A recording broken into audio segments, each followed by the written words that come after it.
Back in 1969, the world was a different place. Men had sideburns, women wore miniskirts, and motorcycles were either fast or reliable. Never both.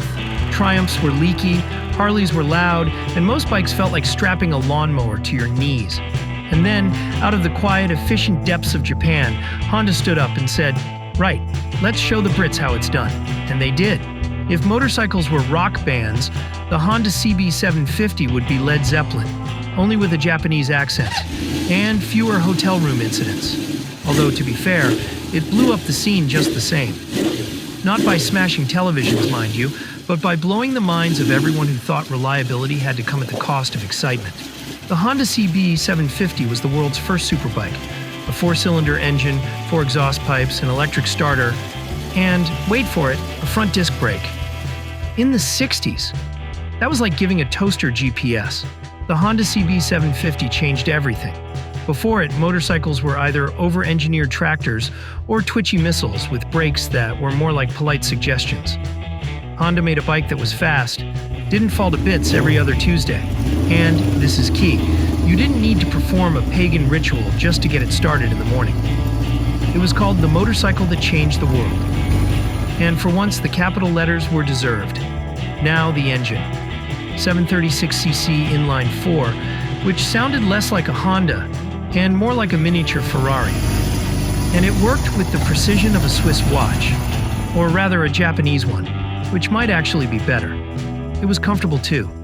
This wasn't one of those bikes that turned your spine into a question mark after 10 minutes. It was exactly what a motorcycle should be. Fast enough to be fun, reliable enough to trust, and easy enough to ride without requiring a chiropractor on standby. And the sound, oh, the sound. Those 4 exhaust pipes sang like a choir of samurai with megaphones. Now, it wasn't perfect. The gearbox, let's just say, finding neutral was a bit like finding parking in Tokyo. Possible, but not without prayer. The electrics were decent for the 60s, which is like saying a cassette player is decent for a road trip. And the brakes, yes, it had a disc brake, but just one. One disc. For a 230-kilo motorcycle. In the rain, stopping was more of a hope than a plan. But here's the thing, none of that mattered. Because the Honda CB750 wasn't just a motorcycle. It was a revolution on 2 wheels. It inspired everything that came after it. Every modern naked bike, every standard, every retro bike that tries to look cool without snapping in half. That's the Honda CB750's DNA right there. It became a favorite of cafe racers, collectors, granddads who swear they used to ride one just like that, and young hooligans who want a bike with soul, not just buttons and algorithms. It's like if a Toyota Corolla suddenly started rapping and selling out arenas. So if you ever see a Honda CB750 on the road, don't just ride past. Nod, smile, salute even. There are motorcycles, and then there's the Ducati 916, a machine so beautiful, so unapologetically Italian, it makes a Ferrari look like it was designed by IKEA. Released in 1994, the 916 didn't just raise the bar. It climbed onto it in leather trousers, lit a cigarette, and asked the Japanese, "Are you even trying?" Designed by Massimo Tamburini, a man who clearly looked at fighter jets and thought, needs more curves. The 916 is arguably the most stunning motorcycle ever made. It looks fast. It is fast. It sounds like a thunderstorm inside a cathedral. And it rides like, well, we'll get to that. Underneath the bodywork that could have been sculpted by Michelangelo himself, there's a 916 cubic centimeter 90-degree V-twin, or as Ducati insists, an L-twin, making around 114 horsepower. Which doesn't sound like much by today's standards, until you remember the whole bike weighs about as much as a Labrador and has the subtlety of a Roman fistfight. Twist the throttle, and it lunges forward with the smoothness of a caffeinated gorilla. The dry clutch chatters like a bag of angry cutlery. It vibrates. It shouts. It's loud enough to set off car alarms from across the street. It's not just a ride, it's an event. But while the 916 is a masterpiece, it's also a bit of a diva. The kind that shows up late, demands imported oil, and sulks if you look at it the wrong way. Let's talk about the flaws, because, oh dear, there are quite a few. The riding position is less ergonomic. and more torture device designed by medieval priests. Your back will ache, your wrists will cry, and your knees will file for divorce. It's like doing yoga in a phone booth, on fire. It runs hot, not warm, not toasty, molten. The underseat exhausts roast your backside to a crisp. After a long ride, you'll smell like burnt leather and shame. The electrics are predictably Italian, meaning they work fine, until one Tuesday when they suddenly don't. Lights flicker, relays fry. You'll spend more time chasing wiring gremlins than riding. The dry clutch, while sounding glorious, like a skeleton tap dancing in a washing machine, wears out faster than your patience in traffic. Maintenance? Oh yes. Valve adjustments are due every time Mercury is in retrograde. Timing belts? Replace them often or the engine goes kaboom. Today the Ducati 916 is a rolling sculpture, a museum piece that still turns heads, a symbol of a time when motorcycles were more raw, more dangerous, more alive. No traction control, no rider modes, just you, a throttle, and the constant fear of catastrophic failure. Born in 1946, in a post-war Italy still coughing up rubble and pasta dust, the Vespa wasn't built to excite. It was built to survive. Enrico Piaggio, of the Piaggio aircraft dynasty, looked at his bombed-out factories and said, "Right, let's stop building warplanes and start building hope." The result was the Vespa 98, a machine so small, so simple, and so absolutely not a motorcycle that purists would have fainted on the spot. But it was perfect. It had a 98 cubic centimeter two-stroke engine, producing a terrifying 3.2 horsepower, which, to be clear, is roughly the same as a lazy dog. But it didn't matter, because it could go 60 kilometers per hour, 37 miles per hour, and it did so while keeping your trousers clean. Yes, that was one of the actual design goals. See, Piaggio wanted to create a bike that women could ride in skirts and men could ride without looking like mechanics. So they put in leg shields, a flat floor, and, here's the stroke of genius, an enclosed drivetrain. No grease, no chains, no oil splatter. It was a scooter you could ride to a cafe and still get a date. And it started with a pull cord, like a lawnmower. Not elegant, but entirely effective, especially when the only other option was walking through post-war Rome in leather shoes. It had 8-inch wheels, a single gear lever on the handlebar, and brakes that felt more like guidelines than commands. But for 1946, it was a miracle on two wheels. The name Vespa came from its sound. When Piaggio first heard the engine running, he allegedly said, "Sembra una Vespa." It sounds like a wasp. And the name stuck, because it fit. It was small, light, and had just enough sting to get you where you needed to go. Now, of course, the Vespa 98 had some limitations. 2 people? Technically yes, but only if one of you had no legs. Hills? Best avoided. Braking distance? Measured in philosophy, not meters. And as for safety, well, let's just say it was safer than being in a war, which is about as generous as we can be. But none of that matters. Because the Vespa wasn't just transportation, it was liberation. It gave an entire country the chance to move again, to work, to flirt, to live. It went on to become a cultural icon, starring in Roman Holiday, adored by mods, poets, students, and that one guy in every European city who refuses to wear a helmet. And it all started with this, a 3-horsepower tin wasp buzzing through the ruins of Europe, carrying not just people, but possibility. Now, before 1936, Harley-Davidson's bikes were essentially agricultural equipment with wheels. They rattled. They leaked. They went fast only when going downhill with a strong tailwind. But then came the EL model, the first big twin with overhead valves. And everything changed. They called it the Knucklehead, because the rocker boxes looked like a pair of knuckles punching out from either side of the V-twin engine. But they might as well have called it the, finally, we've entered the 20th century. Head, because this was Harley growing up. This wasn't just a new engine, this was an entirely new motorcycle. It had 61 cubic inches of American thunder. That's about 1,000 cubic centimeters, in metric terms, which Harley doesn't really believe in. It made 40 horsepower, which in 1936 was like owning a small warhorse. Suddenly you could cruise at 80 miles an hour and do it with style. But don't let the chrome and curves fool you. This thing was still a Harley, which meant it was built to take a beating. Soldiers rode versions of it through World War II. Outlaws would later ride them straight into folklore. It was the beginning of the look, the sound, the vibe that Harley still sells today. Even if most of their customers now own lawn care companies and wear leather on weekends. Of course, it wasn't perfect. Oh no, oil leaks. Yes, constantly. It marked its territory like an incontinent bulldog. Brakes? Not really. Slowing down involved planning, prayers, and perhaps a parachute. Suspension? More or less non-existent. Your spine was the suspension. Reliability? Well, it usually made it home. Eventually, maybe. And the transmission? A hand shift, foot clutch, three-limb nightmare that made riding feel like operating a Victorian steam locomotive? Try shifting gears in traffic, and you'll discover a whole new appreciation for modern motorcycles.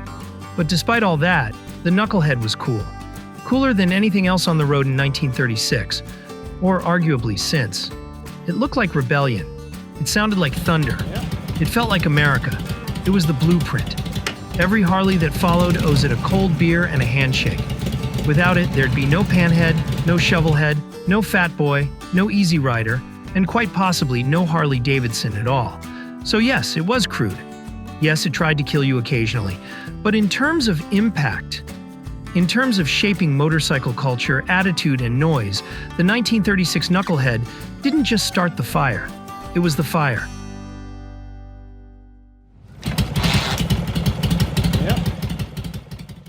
There are fast motorcycles.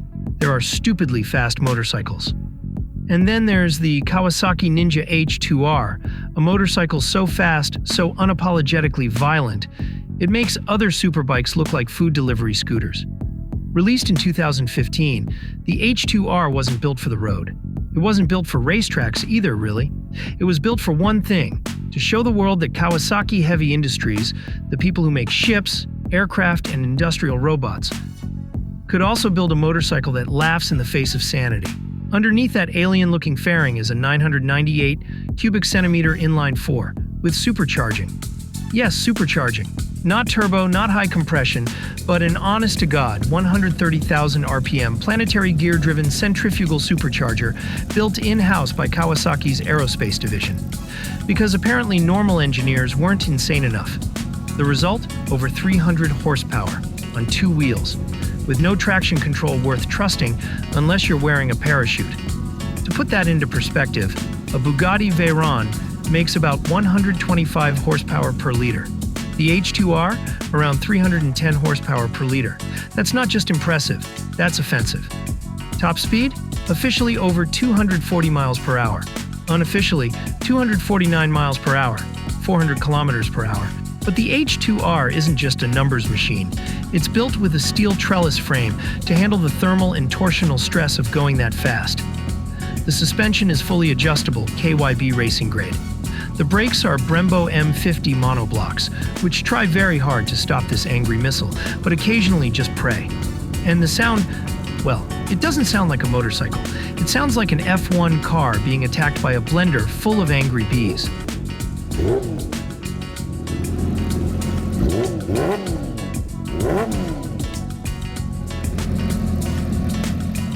There's a chirping from the supercharger every time you roll off the throttle, like it's mocking your fear. But, as you might expect, the H2R comes with a few drawbacks. It's not street legal, not even close. No mirrors, no headlights, no indicators, just winglets to keep the front end down at warp speed. It costs nearly $55,000, which is a lot to pay for a motorcycle you can't legally ride to Starbucks. It eats tires, chains, sprockets, and grown men's self-esteem like a wood chipper. And let's be honest, it's not practical. It's not comfortable. It's not even particularly good at corners. It's built for speed and in a straight line, with maximum terror. But that's the point. The H2R isn't about commuting. It's not about lap times. It's not about daily usability. It's about what's possible when engineers are told, do whatever you want. Just make it absurd. And they did. Suzuki Hayabusa, a motorcycle that didn't whisper quietly into history, but instead punched through the speed barrier at 194 miles per hour, screaming, "Try and stop me." Its name means peregrine falcon, a bird known for diving at over 300 kilometers per hour, and notably for eating blackbirds, which just so happened to be a dig at the Honda CBR 1100XX Super Blackbird, the reigning speed king at the time. Suzuki didn't just want to beat Honda, they wanted to obliterate them. And so they built the GSX 1390R, a machine with a 1,299 cubic centimeter inline 4, churning out 173 horsepower and more torque than most small cars.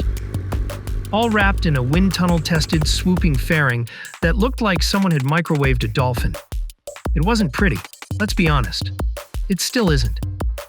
But it worked. The Hayabusa was aerodynamically optimized in ways no other production bike had ever been. It had just 0.561 drag coefficient. That's Prius territory. Only this thing could hit 312 kilometers per hour straight off the showroom floor. In 1999, and then the Europeans panicked. The Hayabusa triggered such a moral and regulatory meltdown, manufacturers got together and agreed to limit bikes to 186 miles per hour, 299 kilometers per hour from 2000 onward. Which means the 1999 Hayabusa was not only the fastest motorcycle of its time, it was the last of its kind, a speed king crowned forever because no one was allowed to try harder. But it wasn't all speed and screaming, it was surprisingly usable. It had decent wind protection, a comfy seat, and a frame that didn't shake itself into dust at 300 kilometers per hour. It had a 6-speed gearbox smoother than you'd expect from something with the power-to-weight ratio of a cruise missile. And it handled, well, better than it had any right to. It wasn't a scalpel, but it didn't fold in half at the first corner either. Of course, there were issues. The brakes were there. Just slowing down from 300 kilometers per hour felt more like suggesting a stop than enforcing it. Fuel economy? Don't ask. Styling? Polarizing. Half the world said wow, the other half said why. And it had a speedometer that went up to 220 miles per hour, which was equal parts hilarious and threatening. But none of that mattered. The Hayabusa wasn't just a motorcycle, it was a statement. It said, we can do this, we just probably shouldn't. It became a cultural icon. From drag strips to hip-hop videos to garages of grown men who still remember what freedom felt like before speed limiters. The Hayabusa wasn't just fast, it was too fast. And that's exactly why it's perfect. There are motorcycles that make sense. Then there's the BMW R80G/S, a bike that looks like it was built by a committee of civil servants who couldn't agree on anything. It's got the front end of a dirt bike, the heart of a tractor, and the rear end of a canoe. And yet, somehow, it became a legend. Released in 1980, the R80GS was BMW's way of saying, we're bored with roads. Let's make a motorcycle that can go literally anywhere. But here's the thing, BMW didn't just make a dual sport bike. They accidentally invented an entire genre, the adventure motorcycle. Power came from an 800cc air-cooled boxer twin, putting out a modest 50 horsepower, which is about the same as a modern lawnmower. But it didn't matter, because what the R80GS lacked in speed, it made up for in stubbornness. It would go through rivers, deserts, mud, snow, and probably a small war. And then politely ask if you'd like to continue. But let's be honest, it was weird. The engine stuck out the sides like someone had rammed a VW Beetle into a bicycle. It had a single-sided swing arm that looked like it had been stolen from a Soviet tank. The suspension was, at best, hopeful. And it weighed about as much as a baby elephant. Taking it off-road felt less like motocross and more like steering a drunk cow through a hedge maze. You didn't ride the R80GS. You negotiated with it, and yet it worked. Really well. It won the Paris-Dakar Rally, for heaven's sake, multiple times. Reliability? It was German. Built like a bank vault.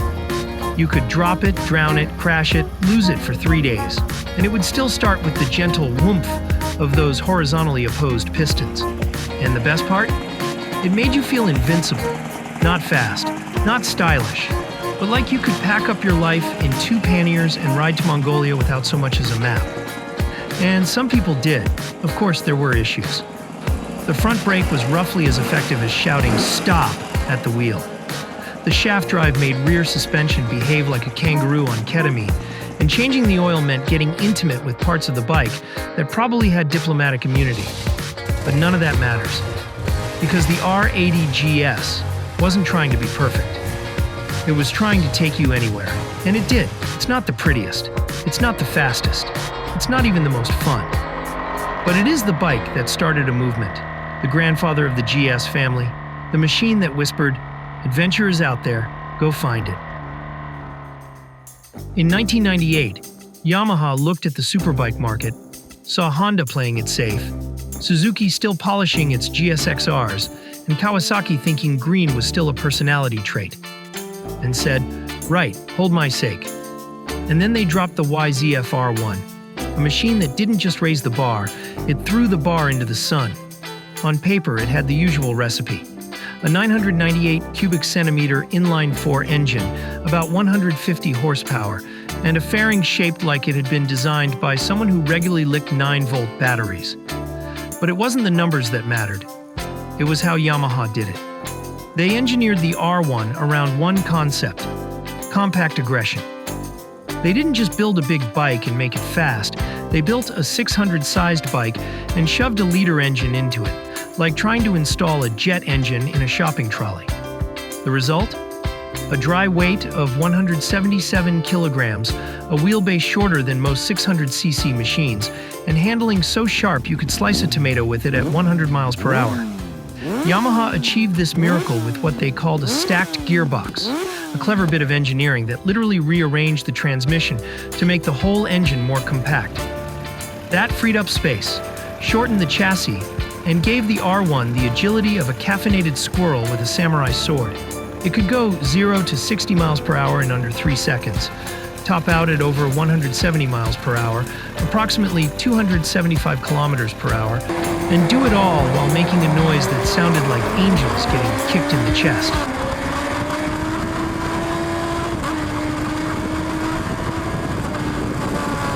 And it looked the part too. Twin headlights like angry eyes, a seat made for people with no hips, and a tail section that screamed, "You are not bringing a passenger." But like any proper superbike, the 1998 R1 came with a few quirks. The suspension, while adjustable, was not for Sunday cruising. It was harsh, unforgiving, and absolutely brutal on potholes and your kidneys. The throttle was twitchy, on or off, nothing in between. It didn't ask if you wanted power. It gave it and expected you to survive. It had no rider aids, no traction control, no ABS. Just your reflexes and whatever courage you hadn't yet used up. And the brakes? 4-pot Sumitomos up front, which worked wonderfully, unless you forgot they were your only lifeline and grabbed them mid-corner. In which case, see you in the bushes. But here's the thing, the R1 didn't pretend to be friendly. It wasn't polite. It was unapologetically raw, built for people who knew what they were doing, or at least thought they did. It wasn't just a better superbike. It was the superbike. Before Harley became the leather-clad poster child of American motorcycling, before Japanese bikes started doing 0 to 60 in yes seconds, there was a machine that rumbled out of Springfield, Massachusetts. Big, bold, and built like a steam train with handlebars. It was the 1940 Indian Chief, and it didn't just ride, it cruised through time, dragging an entire culture behind it. Let's get this out of the way. This thing was huge.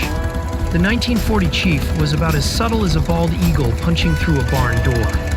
It weighed in around 550 pounds, approximately 250 kilograms, and with that enormous 1,200 cubic centimeter V-twin flathead, it didn't exactly whisper sweet nothings.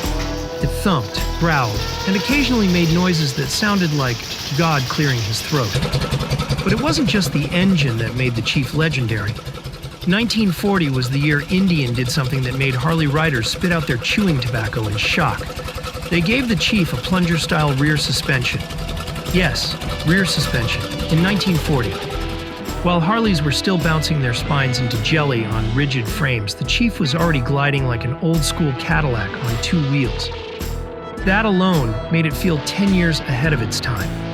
Which, ironically, is also how long it took to stop the thing. The brakes were optimistic. Drum up front, drum out back. Both about as effective as dragging your foot. You didn't stop the Chief. You anticipated stopping. Preferably a week in advance. But look at it. Just look at it. The sweeping full-valenced fenders, the tank-mounted hand shifter with a foot clutch, and that iconic war bonnet on the front fender. This wasn't a motorcycle. It was rolling art. A machine for men who smoked unfiltered cigarettes, wore aviator goggles in the rain, and addressed their motorcycles as she. And don't forget, in the 1940s, Indian wasn't just a brand. It was the brand.